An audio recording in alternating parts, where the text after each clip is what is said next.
तो कोरोना की दूसरी वेव अब शुरू हो चुकी है। 1.5 लाख केस कब से बढ़े और किस तरीके से बढ़े वह हमारा विषय नहीं है। विषय ये है कि केस आज 1.5 लाख हैं पर डे। जैसे कल ही के केस 1,52,000 के आसपास हैं और जब लॉकडाउन लगा था तो हमारे यहाँ पर टोटल केस ही 500 थे। अब ये दूसरी वेव आई है। पहली वेव रुकी थी, उसके बाद में फिर से ये उठी है। अब बात ये क्वेश्चन ये आता है साधारण इंसान के दिमाग में कि ये भी रुक जाएगी और उसके बाद में फिर थर्ड वेव आ जाएगी, क्योंकि गिनती तो चलती रहती है। कई कंट्रीज ऐसी हैं जिसमें थर्ड वेव आई है। खुद दिल्ली के मुख्यमंत्री ने ये कहा है कि दिल्ली 4th वेव का सामना कर रही है। तो पहला क्वेश्चन तो यही आता है अब आम जनता के दिमाग में कि भाई ये कब तक है, ये वेव्स कब तक चलेंगे। दूसरी चीज ये भी है कि सबसे पहले तो शब्दों की बहुत ज़्यादा कमी है। अब I want to speak something, लेकिन चीज़ें इतनी ज़्यादा इतनी बुरे तरीके से घटित हो रही हैं कि वास्तव में बोलना बहुत कुछ चाहते हैं, लेकिन अब शब्द या तो कह सकते हैं बहुत सारे हैं या फिर है ही नहीं। दिमाग में बहुत सारी कुछ चीज़ें हैं बोलने के लिए। अब जैसे एकदम से ख्याल आ जाता है कि 2 गज की दूरी और मास्क है जरूरी। अब ये वाली चीज़ें जब टीवी पर देखते हैं तो ये प्रोग्राम दर प्रोग्राम बदलती हैं। लाइक अगर न्यूज़ चैनल का दिमाग सीधा सीधा कोरोना पर है तो कुछ इस तरीके से प्रेजेंटिंग हो रही, प्रेजेंट्स किए जा रहे हैं प्रोग्राम्स के। वास्तव में अगर घर से बाहर निकले तो मृत्यु तो तय है, और अगले ही पल अगर हम उस प्रोग्राम को ख़त्म कर देते हैं, अगला प्रोग्राम शुरू होता है, तो पता चलता है कि वास्तव में कोरोना नाम की कोई बीमारी है ही नहीं कोरोना जैसे। क्योंकि जब हम पॉलिटिकल रैलीज देखते हैं तो वहाँ पर देखा जाता है कि लाखों की संख्या में भीड़ है। तो ये जो डबल स्टैंडर्ड आया है वो समझ से परे है। Everybody respected the first lockdown. बहुत सारे व्यक्तियों ने, सभी ने लगभग उसका सम्मान किया। जब पिछले वर्ष चीज़ें इस तरीके से घटी तो लोगों ने खुद आकर सड़कों पर जाकर अपनी फैमिली की परवाह किए बिना लोगों की सहायता की। लेकिन आज वही लोग उस स्थिति में हैं कि उनकी सहायता की ज़रूरत है, क्योंकि उस तरीके से हम सभी को पता है जो आम इंसान है उसके रोज़गार किस तरीके से काम करते हैं और कितने दिनों का हमारे पास में स्टोरेज होता है। यहाँ पर मैं लॉकडाउन का असली अर्थ अगर किसी को समझ में आया होगा तो वो वही व्यक्ति होगा जिसने वास्तव में अपने रोजगार को खो दिया, उसका रोजगार कम हो गया, इनकम कम हो गई। खर्च हम सभी को पता है हमारे सभी के परिवार के उतने ही होते हैं, लेकिन जैसे इनकम डाउन हुई सिर्फ आशा उम्मीद के साथ लोग बढ़ते रहे, लेकिन आशा उम्मीद भी पिछले 1 महीने से तो वो काफूर बन के उड़ गई है। क्योंकि कुछ ये मान के चलिए कि आज स्थिति ये है कि हो सकता है कि लॉकडाउन लग जाए महाराष्ट्र में। हालांकि हमारे सभी आदरणीय नेता, हमारे जो सर्वोच्च पदों पर बैठे हुए लीडर्स हैं, वो हमसे हाथ जोड़ जोड़ कर रोज विनती कर रहे हैं कि हम आम जनता कि हम 2 गज की दूरी का पालन करें और मास्क का भी प्रयोग करें। मास्क का प्रयोग करने में और 2 गज की दूरी का प्रयोग करने में, मतलब उसे अप्लाई करने में आम जनता को कोई दिक्कत नहीं है। आम जनता से अगर आप वोटिंग भी कराओगे तो भी वो ये कहेगा कि हमारे रोजगार बंद ना हो। हम हर तरीके के नियमों का पालन करने के लिए तैयार हैं, लेकिन कहीं ना कहीं किसी ना किसी लेवल पर जब अखबारों में वो देखते हैं कि इतनी बड़ी मात्रा में, इतनी बड़ी संख्या में लोग रैली में थे, तो उनके जहन में सिर्फ एक ही सवाल आता होगा कि ये कोरोना इतना भेदभाव क्यों करता है, क्यों ये एक भीड़ को तो हो जाता है और दूसरी भीड़ के अंदर ये जाता नहीं है? क्यों ये सिर्फ स्कूल्स के अंदर जाता है? क्यों ये पॉलिटिकल कार्यालय में नहीं जाता? क्यों ये पॉलिटिकल रैलीज में नहीं जाता? क्यों ये पॉलिटिकल सभाओं में नहीं जाता? तो इतना क्वेश्चन करने का अधिकार तो प्रजातंत्र ने सभी को दिया है। अब लोगों ने एक एक साल तक वेट किया। मैं स्पेशली उन वर्गों की बात कर रहा हूं, उस विभाग की बात कर रहा हूं जो सबसे ज़्यादा प्रताड़ित हुई हैं इस काल में। जैसे हमारा अपना स्कूल है, इसके अलावा होटल इंडस्ट्रीज, जैसे जिम वगैरह थे, swimming pool, like theatres, cinema halls और ऐसे ना जाने कितने। उन्हें वास्तव में लॉकडाउन का असली अर्थ पता है। आज हम में से ही बहुत सारे व्यक्ति ऐसे कह देते हैं हंस के कि लॉकडाउन लग जाएगा, लॉकडाउन लगेगा, ये अब तक वेट करो, जब तक वेट करो लॉकडाउन लगेगा, क्योंकि उन्हें परिभाषा ही नहीं पता। उन्हें लॉकडाउन की परिभाषा पता ही नहीं है क्योंकि उन्होंने झेला नहीं है। वो पहले भी ऐसे थे, लॉकडाउन में भी ऐसे ही थे, तो उन्हें नहीं पता चला कि क्या अंतर आया। लेकिन जिसने झेला है उसे लॉकडाउन की परिभाषा का भी पता है, लॉकडाउन के परिणामों का भी पता है और लॉकडाउन से कितने कष्ट होते हैं उसका भी पता है। तो वो कभी नहीं चाहेगा कि लॉकडाउन नामक कोई भी चीज़, कोई भी शब्द उसके कभी जीवन में भी आए, और ना ही वो किसी के लिए ऐसा सोचेगा भी कि लॉकडाउन हो जाए। अब हमारे सिर्फ एक ही सवाल है, जैसे हमारे पीएम साहब ने भी कहा है कि 2 गज की दूरी और मास्क है जरूरी। अब कल योगी जी ने भी कहा, एक उन्होंने संदेश दिया है और हम उनके बड़ा सम्मान करते हैं। हमारे पीएम साहब का और सीएम साहब का बड़ा सम्मान है हमारे दिलों में, मनों में, और हम बहुत पूजनीय मानते हैं उन्हें। उनकी हर बात का हम पालन भी करते हैं। 135 करोड़ जनता उनको, उनके अंदर भगवान देखती है। उनके हर कथन को लकीर माना जाता है।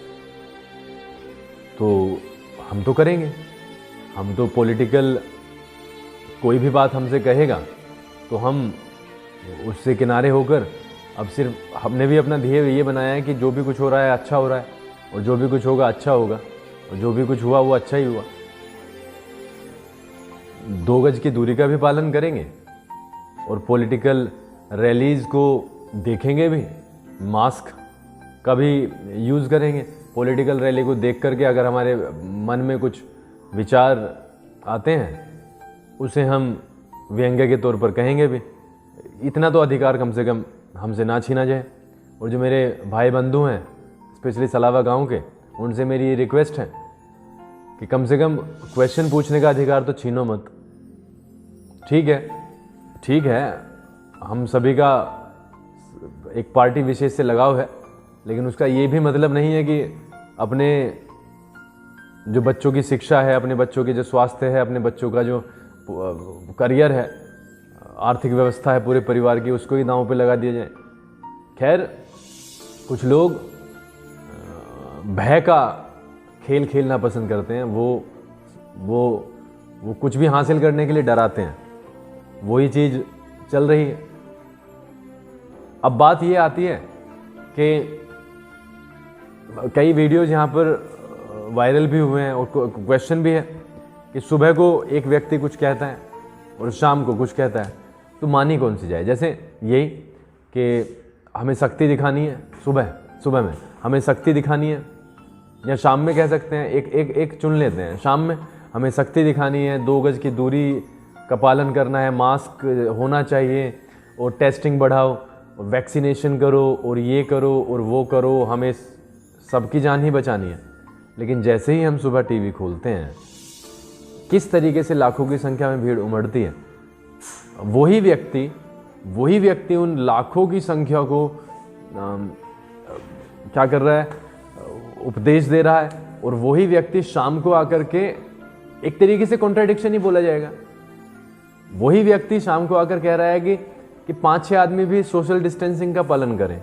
अगर 50 आदमी एक शादी में गए हैं, उनके ऊपर रोक है, लेकिन 5 लाख आदमी अगर पॉलिटिकल रैली में गए हैं तो उनके ऊपर रोक नहीं है। तो हमारी तो सभी राजनीतिक दलों से और हमारे पूजनीय प्रधानमंत्री जी से, पूजनीय मुख्यमंत्री जी से यही प्रार्थना हम कर सकते हैं एक आम आदमी, कि कम से कम ये स्पष्ट कर दें कि वास्तव में ये है क्या, ये वास्तव में पॉलिटिकल रैलीज सुरक्षित भी हैं या नहीं है। कई लोग तो ये भी कह रहे हैं कि किसी ने फैलाया नहीं है, बल्कि इन्हीं रैलीज की वजह से फैला है। क्योंकि अगर 5 लाख, आपने ही तो मुझे एक्सपोनेंशियल फॉर्म बताया था, पिछले साल की आप बात करें, डॉक्टर हर्षवर्धन साहब ने बताया था कि एक्सपोनेंशियली बढ़ता है। एक्सपोनेंशियली का मतलब ये हो गया कि पावर्स में बढ़ता है। तो आप ये देखें कि अगर 5 लाख लोग, 7 लाख लोग, 2 लाख लोग आपने पॉलिटिकल रैली में बुलाए हैं, भगवान ना करे उसमें हो, और मुझे तो लगता है होगा क्योंकि 10% इसका अब पॉजिटिविटी रेट पहुंच गया है, उसको पार हो गया है। तो अगर 10% का हुआ तो 5 लाख का 10%, और फिर वो इधर उधर जाएंगे ही, अपने घर में जाएंगे, बच्चों से भी मिलेंगे, तो ये कितना बढ़ेगा। मेरी आप सभी लोगों से ये विनती है, सभी बुद्धिजीवियों से, कि ये स्पष्ट कर दें कि ये वास्तव में किस तरीके की भीड़ में प्रवेश करता है और किस तरीके की भीड़ में नहीं करता है। तो उसको ही ध्यान में रखते हुए हम सभी अपना जीवन यापन भी करेंगे। बात किसी का विरोध करने की नहीं है, बात सही को सही और गलत को गलत कहने की है। बात यह है, सबकी विचारधारा अलग हो सकती है, मेरी विचारधारा अलग हो सकती है, आपकी विचारधारा अलग हो सकती है, किसी तीसरे व्यक्ति की विचारधारा अलग हो सकती है। इसमें लड़ने मरने वाली कोई बात है नहीं। तंत्र में विरोध भी होते हैं। प्रजातंत्र में सबसे खूबसूरत जो हमें अधिकार मिला है वो सवाल करने का मिला है। तो इसमें कोई लड़ने मरने वाली बात नहीं है। मैंने अभी जैसे कहा कि विचारधारा अलग हो सकती है, लेकिन हम सभी का ध्येय है कि राष्ट्र आगे बढ़े। हम सभी का लक्ष्य है कि हम सभी प्रोग्रेस करें, विकास हो। तो इसमें कोई हर्ज थोड़ी ना है। देखिए, कोई भी व्यक्ति या कोई भी संस्था हमेशा के लिए नहीं है। बदलाव प्रकृति का नियम है और वो चेंज होगा ही होगा। तो माहौल को आपसी मनमुटाव से उतना बुरा ना किया जाए कि आगे रहना ही बहुत ज़्यादा भयानक हो जाए, बहुत ज़्यादा गलतियां यहाँ पर हम ना करें अभी जो वर्तमान में है, कि वो भविष्य को खराब कर दें। मेरी तो आप सभी से यही रिक्वेस्ट है कि किसी की विचारधारा को सीधे राष्ट्र के ऊपर ना लेके जाया जाए। जैसे कई लोग सवाल किया जाता है कई लोगों के द्वारा, वो सीधा सीधा उन्हें कहते हैं कि राष्ट्रद्रोही हो आप। कितना बड़ा स्टेटमेंट है ये किसी के लिए, राष्ट्रद्रोही। और मेरे विचार से अगर राष्ट्रद्रोह की परिभाषा आप पढ़ेंगे, उन्होंने तो पढ़ी नहीं होगी खैर, तो उन्हें भी पता चलेगा कि वो कह क्या रहे हैं। लेकिन लोगों को बोलने की आदत है, वो राष्ट्रद्रोह, देशद्रोही का एकदम से तमगा पहना देते हैं। तो मेरी तो आप सभी से, छोटे बड़े भाई बहनों से यही रिक्वेस्ट है कि भाई किसी को देशद्रोही कहने की बजाय अगर हम उसके स्पिरिट पे जाएं कि वो कहना क्या चाहता है, तो बहुत ही अच्छी बात होगी। और रही बात ये कि हम कभी भी, देखो, हमारे स्कूल में एडमिशन जब होते हैं तो पिछले स्कूल्स की बुराइयां होती हैं, तभी तो एडमिशन होता है। यहाँ पर आते हैं और पिछले स्कूल्स की मन भर के बुराई करते हैं, मन भर के, जितना जी चाहे उतना वो करते हैं। लेकिन जब वो हमारे यहाँ पर एडमिशन ले लेता है, उसके 1 साल के अंदर अंदर हम ये तय करते हैं कि इस बच्चे का हम हर तरीके से विकास करें। और 1 साल के बाद में जब उसकी शिकायतें यहाँ पर आती हैं, तो हम ये नहीं कहते कि ये पिछले स्कूल में ये कुछ ऐसा हुआ था। 1 साल से वो बच्चा हमारा था, हमने उसके साथ में जो किया है अब वो हमारी जिम्मेदारी है। तो हम कभी भी ये नहीं कह सकते कि पीछे ऐसा हुआ था तभी तो वो एडमिशन यहाँ पर हुआ। अदरवाइज अगर पीछे अच्छा होता, पास्ट में अच्छा हुआ होता, तो एडमिशन क्यों होता। तो आप समझें, सवाल करना एक पेरेंट का और यहाँ पर जनता का अधिकार है।